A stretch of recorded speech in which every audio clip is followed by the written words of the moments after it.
ನಿಂಗ್ ಗೊತ್ತಾ, government schools are the cleanest school in the world. ಯಾವ ಲೆವೆಲ್ ಕ್ಲೀನ್ ಆಗಿರುತ್ತೆ ಅಂದ್ರೆ, ಟಾಯ್ಲೆಟ್ ಕ್ಲೀನ್ ಮಾಡ್ತಿದ್ದ ಆಯಮ್ ಆಂಟಿ ಇವತ್ ಕೋಮಾದಲ್ಲಿ ಅವ್ರಿಗೆ ನಿಮ್ ಕೊನೆ ಆಸೆ ಏನು ಅಂತ ಕೇಳಿದ್ರೆ ಅವ್ರು ಹೇಳೋದು ಒಂದೇ, ಇದೆ ಇಲ್ಲೊಂದು ಸಮಸ್ಯೆ ಖಂಡಿತ ಇದೆ. ನಿಜವಾಗ್ಲೂ ಇದೇ ತರ ಎಕ್ಸ್ಪೀರಿಯನ್ಸ್ ಆಗೋದು. ಒಳಗೋದ್ರೆ ಕಂಪ್ಲೀಟ್ ಆಗಿ ಡಾರ್ಕ್. ಜಗತ್ತಲ್ಲಿರೋ ಎಂತ ಮಾಸ್ಕ್ ನ ಹಾಕೊಂಡೋದ್ರು ಮಾಸ್ಕ್ ನ ಸೀಳ್ಕೊಂಡ್ ವಾಸನೆ ಬರುತ್ತೆ. ಆದ್ರೆ ಅಂತ ವಾಸನೆಯಲ್ಲಿ ಒಬ್ಬ ತಿಪ್ಪೆ ಗುಟ್ಟಿದ್ ನನ್ ಮಗ ಬೂಮರ್ ಅಗಿತಾ ಇರ್ತಾನೆ. ತುಪ್ಪ ಎಡ್ಡು ಸೆವಿ ಆಗಿದೆ. ಇನ್ನ ವಾಶ್ರೂಮ್ ಡೋರ್ಗಳ ಕತೆ ಕೇಳಂಗೆ ಇಲ್ಲ. ಒಂದ್ರಲ್ಲಿ ಡೋರ್ ಇದ್ರೆ ಚಿಲ್ಕ ಇರಲ್ಲ, ಇನ್ನೊಂದ್ರಲ್ಲಿ ಡೋರೇ ಇರಲ್ಲ. ಅಕಸ್ಮಾತ್ ಆಗಿ ಡೋರು ಚಿಲ್ಕ ಎಲ್ಲ ಇದ್ದು ಪ್ರಾಪರ್ ಕರೆಕ್ಟ್ ಆಗಿ ಹಾಕಿದ್ರೆ ಒಳಗಡೆ ಪಕ್ಕ ಮೈನಿಂಗ್ ನಡೆದಿರುತ್ತೆ. ಗೋಡೆ ಮೇಲೆಲ್ಲ ಸಿಡ್ಸಾಡ್ ಬಿಟ್ಟಿರ್ತಾನೆ, ಅದೇನ್ ತಿನ್ಕೊಂಡ್ ಬಂದಿರ್ತಾನೋ ಗೊತ್ತಿಲ್ಲ. ಸೊ ನಾನು ಇವತ್ತು ನಮ್ ಝೂ ಬಗ್ಗೆ ಮಾತಾಡ್ತಾ ಇಲ್ಲ, ಅದ್ರೊಳಗಡೆ ಇರೋ ಪ್ರಾಣಿಗಳ ಬಗ್ಗೆ ಮಾತಾಡ್ತಾ ಇದ್ದೀನಿ. ಸೊ ನಾನು ಓದಿ ಸ್ಕೂಲ್ ಹೆಸರು ಬಂದು ಡೋಲಕ್ಪುರ್ ಹೈಸ್ಕೂಲ್. ಹೆಸರು ಹೇಳೋಕ್ಕಾಗಲ್ಲ, ಗೊತ್ತಾರೆ ತಿಕ್ಕ ಹೊಡಿತಾರೆ. ಈ ಪ್ರೈವೇಟ್ ಸ್ಕೂಲ್ಗಳೆಲ್ಲ ಕ್ಲಾರೆಟ್, ಆರಿಝಾನ್, ಇಂಟರ್ನ್ಯಾಷನಲ್ ಸ್ಕೂಲ್ ಅಂತ ಏನೇನೋ ಸೈಕ್ ಹೆಸರುಗಳನ್ನ ಮಡಗಿರ್ತಾರೆ. ಬಟ್ ನಮ್ ಗೌರ್ಮೆಂಟ್ ಸ್ಕೂಲ್ ಊರ ಹೆಸರೇನಾಯ್ತು ಅದೇ. ಸಿಡೇದಳ್ಳಿ ಹೈಸ್ಕೂಲ್, ಗಂಟೆಪಾಳ್ಯ ಹೈಸ್ಕೂಲ್, ತಿಪ್ಪೇನಹಳ್ಳಿ ಹೈಸ್ಕೂಲ್ ಅಂತ ಏನೇನೋ ಇಟ್ಟಿರ್ತಾರೆ. ಯಾಕೆ? ಇನ್ನ ನಮ್ ಸ್ಕೂಲ್ ನ ನಾನು ಡಿಸ್ಕ್ರೈಬ್ ಮಾಡ್ಬೇಕಂದ್ರೆ ನಾನ್ ಹೇಳೋದಿಷ್ಟೇ: ಅಲ್ಲಾಡೋ ಬೆಂಚುಗಳು, ಹಳೇ ಕ್ಲಾಸ್ ರೂಮ್ಗಳು, ವಾಸನೆ ಬರುವ ವಾಶ್ರೂಮ್ಗಳು, ಆನೆ ಅಂತಿರೋ ಯೋಗ ಟೀಚರ್ಸ್ಗಳು, ಲಾಕ್ ಓಪನ್ ಆಗದೆ ಇರೋ ಲ್ಯಾಬ್ಗಳು, ಆನ್ ಆಗದೆ ಇರೋ ಕಂಪ್ಯೂಟರ್ಗಳು, ಮುಕ್ಲರಿಯಂಗ್ ಬಿಸಿಲಲ್ಲಿ ನಿಲ್ಸೋ PT ಟೀಚರ್ಸ್ಗಳು, ಅಲ್ಲಲ್ಲೇ ಕುಸ್ತು ಬೀಳೋ ಸ್ಟೂಡೆಂಟ್ಸ್ಗಳು, ಪ್ರೇಮಿಗಳು, ಪೊರ್ಕಿಗಳು, ನಿಬ್ಬಿಗಳು, ಇವ್ರನ್ನೆಲ್ಲ ಹಿಡಿಯೋ ಪ್ರಾಂಶುಪಾಲರು.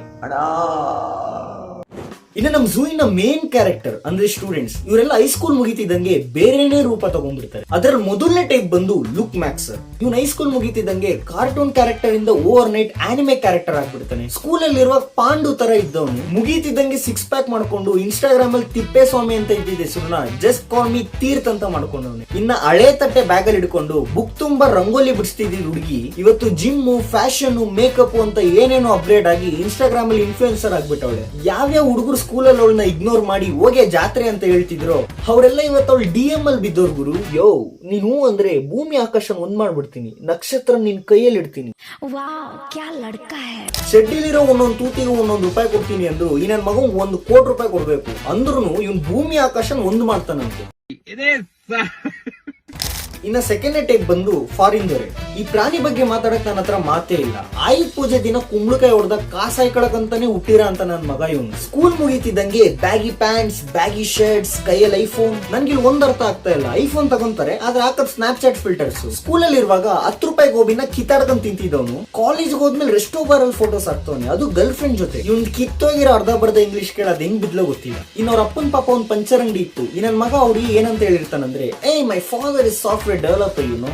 ಇನ್ನು ಮೂರನೇ ಟೈಪ್ ಬಂದು ಕಾಣೆಯಾದ ಗಣೇಶ್. ಹೈಸ್ಕೂಲ್ ಮುಗಿತಿದ್ದಂಗೆ ಇವನ್ ವ್ಯಾನಿಶ್ ಆಗ್ಬಿಡ್ತಾನೆ. ಒಂದಿನದ ಹಿಂದೆ ಗ್ರೂಪ್ ಅಲ್ಲಿ ಮೆಸೇಜ್ ಮೇಲೆ ಮೆಸೇಜ್ ಮಾಡ್ತಾ ಇನ್ಸ್ಟಾಗ್ರಾಮ್ ಅಲ್ಲಿ ರೀಲ್ಸ್ ಮೇಲೆ ರೀಲ್ಸ್ ಕಳಿಸ್ತಿದ್ದ. ಬೆಳಗ್ಗೆಷ್ಟರಲ್ಲಿ ಬೂಮ್ ಮಾಯಾ. ಮಗ ಎಲ್ಲ ಒಂದೇ ಕಾಲೇಜಿಗೆ ಸೇರೋಣ, ಗೋವಾ ಟ್ರಿಪ್ ಹೋಗೋಣ ಅಂತಿದ್ದವ್ ಇದ್ಕಿದಂಗೆ ಗ್ರೂಪ್ ಇಂದ ಎಕ್ಸಿಟ್. ಮೆಸೇಜ್ ಹಾಕಿದ್ರೆ ರಿಪ್ಲೈ ಇಲ್ಲ. ಈ ತರ ಪ್ರಾಣಿಗೆ ಏನ್ ಹೇಳ್ಬೇಕು ನನಗೊಂದು ಗೊತ್ತಿಲ್ಲ. ನಾನೇನೋ ಲೈಫ್ ಅಲ್ಲಿ ಏನೋ ಕಿಸಿತವನೆ, ಒಳ್ಳೆ ಯೂನಿವರ್ಸಿಟಿಗೆ ಸೇರ್ಕೊಂಡವನೆ ಅನ್ಕೊಂಡಿದ್ದೆ. ನೋಡಿದ್ರೆ ಫುಲ್ ಚಪ್ಪರ್ ಎದ್ದೋಗನೆ, ಪ್ಯಾಂಟ್ ನ ಮಂಡಿ ಗಂಟೆ ಹೇಳ್ಕೊಂಡು ನಿಯೋನ್ ಕಲರ್ ಶರ್ಟ್ ಹಾಕೊಂಡು ಜಾತ್ರೆ ಪಿ ಮಾರೋ ಅಂತಾರ ಅವನೇ. ಇನ್ನ 4ನೇ ಟೈಪ್ ಬಂದು ರೆಸ್ಟ್ ಇನ್ ಪೀಸ್ ಕುಮಾರ. ಈ ನನ್ ಮಗ ಹೈಸ್ಕೂಲ್ ಮುಗಿತಿದ್ದಂಗೆ 1 ವರ್ಷ ಗ್ಯಾಪ್ ತಗೊಂತಾನೆ. ಕಾಲೇಜಿಗೆ ಸೇರ್ಕೊಳಕ್ ದುಡ್ಡು ಮಾಡ್ಕೊಳಕ್ಕೆ ಅಥವಾ ವರ್ಲ್ಡ್ ಎಕ್ಸ್ಪ್ಲೋರ್ ಮಾಡಕ್ಕಲ್ಲ, ಟಿಕಾ ಬರ್ಸೋದಕ್ ಕಷ್ಟ ಅಂತ. ಸ್ಕೂಲ್ ಅಲ್ಲಿ ಇರುವಾಗ ಮಗ ಜಿಮ್ಮಿಗೆ ಸೇರ್ಕೊಳ್ಳೋಣ, ಹಂಗ್ ಮಾಡೋಣ ಹಿಂಗ್ ಮಾಡೋಣ ಅಂತಿದ್ದವನು ಇವಾಗ ಹೊಟ್ಟೆ ಒಳಗೆ ಹಾಕೊಂಡು ಓಡಾಡ್ತಾನೆ. 6 ಗಂಟೆಗೆ ಇದ್ದಂತಾನೆ 9 ಗಂಟೆವರೆಗೂ ರೀಲ್ಸ್ ಕಳಿಸ್ತಾನೆ. ಆಮೇಲೆ ಸ್ಟೋರಿಲ್ ಹಾಕ್ತಾನೆ, wake up at 6 and start working to change your life.